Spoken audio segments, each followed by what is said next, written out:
Hey guys, so welcome to the next video of the QT series. So in this video, we'll be covering how to solve forecasting problems in Excel.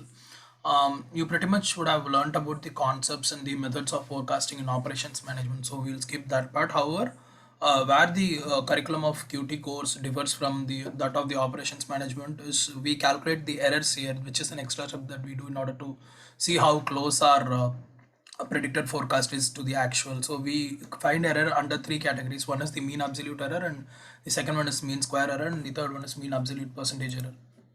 So let me start by thanks Darren. So let me start by sharing the screen. So here we have an example of a moving average problem. As you know, in moving average problem, we give equal weightage, or there is technically there is no weightage divided among the most recent observations.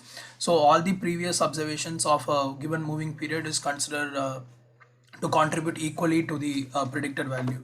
So we have a 3 month moving average calculation here. So what we do is technically, or we know, for example, in order to forecast the value of the fourth month, we'll be taking an average of the first 3 months values. So that is how we have arrived at this number. So now we repeat it to the next 10 months.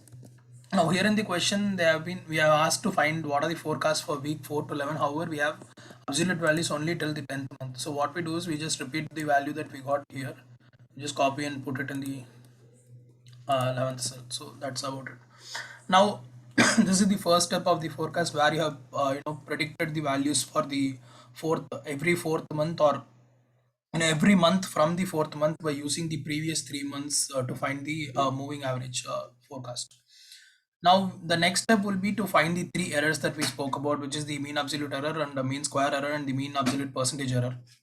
Now, in order to find the mean absolute error, first we have to find the forecast error. Now, the formula for forecast error is just the difference between the actual value and the forecasted value. So you just find it and you spread it across all the other columns or rows. So we got the forecast error, and the absolute forecast error is just an absolute value of the forecasted error. So which is given by the formula ABS of the cell.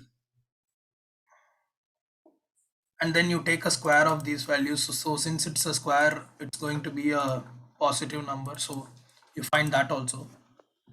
Now, in order to find the absolute percentage error, what you do is you divide by the absolute error by the actual value of the particular month, actual sales value of the particular month. And I have formatted it in percentage, so we get a percentage here directly. Else you would have received as 0.0278, and then you would have to multiply it by 100.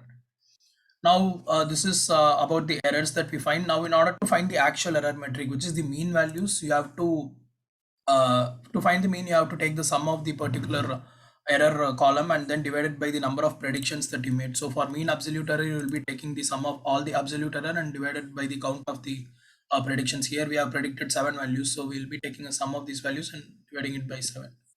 And then similarly for mean square error, you will be taking it using the squared error value.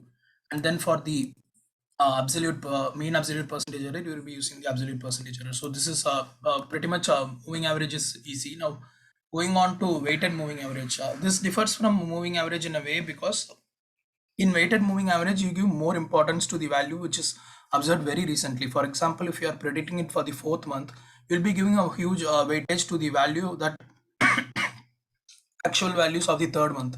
So it's sort of compensating for the cyclical changes, you can say. Now, the first step of weighted moving average is to give weights to the previous 3 months, right? Since it's a 3 month moving average, here you will be giving weight for the preceding 3 months. So what we do is, this is how the ranking works. The most recent month of, for example, let's say that we have to make a prediction in this row. The most recent observation that we have of the actual sales is the preceding month. So for that, we'll be giving it as rank 1, and we just give it in the reverse order. So if it's a 3 month moving average, weighted moving average, so we'll be giving 3 ranks. Now this is the rank for each particular month. Now in order to find the weight of the ranks, what you do is just write it in reverse. For example, it's 3, right? So you will be writing new 1 in the numerator and then divided by the sum of the ranks. For example, we have, let's say that we have 4 months, so we give it as 4, 3, 2 and 1. Now in order to find the weight, what you do is since it's the fourth month, you have 1 in the numerator and then divided by sum of these values. So that is how you get the weight for each month, and then you find it for all other values. Oh, sorry. So this will be 2, and here you will be giving us the numerator will be given as 3. Then here the numerator will be given as 4. Now, when you find the weights of each, should have given. This is where you realize that you have to learn Excel a lot.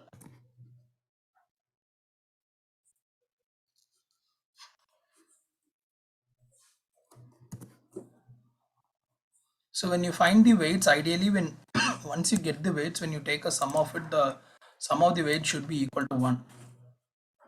So here we get the sum as 1. So that is how you find weights for the previous months of whatever weight or moving average that you have been asked in the question. Now since it's the third 3 period weighted moving average, the forecasting formula would be something like this. The most recent month, which is the third month, would be multiplied by 0.5, and then the second recent month, which is 115, would be multiplied by 0.33, and the third or the most oldest month would be multiplied by 0.17, which is the particular weights. Now in case if it's a 4-month moving average, weighted moving average, you will take this consideration, this as the rank weight, and then you will be doing it for 4 months, and then you spread the formula across all values, you get the forecasted values. And then similarly, what we did as for the moving average, you do the same here. You find the forecast error and then absolute forecast error, and then you find the square error, the absolute percentage error. All these steps and the finding the mean of the errors also have the same steps that you are repeating. The only way it differs is here you give a weightage to the most recent month a lot, whereas in the moving average you don't do that. Now moving on to exponential smoothing. In exponential smoothing, you will be considering only the in exponential smoothing you'll be considering only the latest month as more weightage. Now here the question is we have to find the smoothing constant, which is better constant, whether 0.1 is a better constant or 0.8 is a better constant. So what we do is we have the formula for exponential smoothing in the PowerPoint.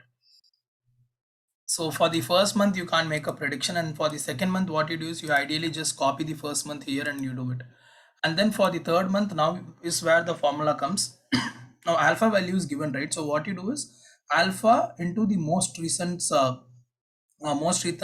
month's predicted value will be multiplied by alpha, whereas the inverse of it, which is 1 minus alpha, will be multiplied by the forecast that you made for that month. For example, here we are predicting a value for the third month, right? So alpha will be multiplied by second month's actual sales, and then 1 minus alpha will be multiplied by the second month's forecasted sales, and then you take sum of both. Now here you can see that in the formula.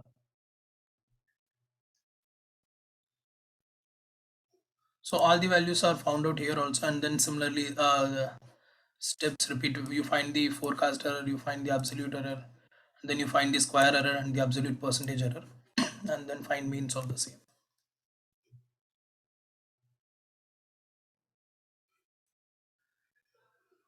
This laptop.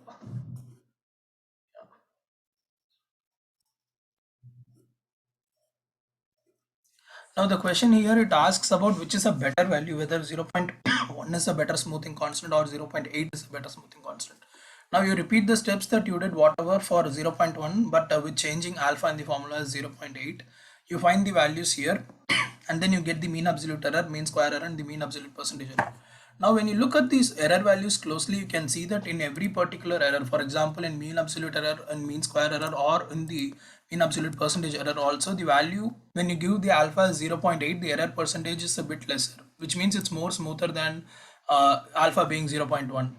So you can conclude that an exponential constant of 0.8 is much better in this case when compared with the 0.1. So yeah, that's pretty much how you do about it. We'll be sharing this Excel also with the video, so you can probably work around. And then if I don't think the chapter has any CP problem, but yeah, in case if you want to work around or try to have a different moving averages by having 4 months as the time period, you can do the same and proceed with it. Thank you.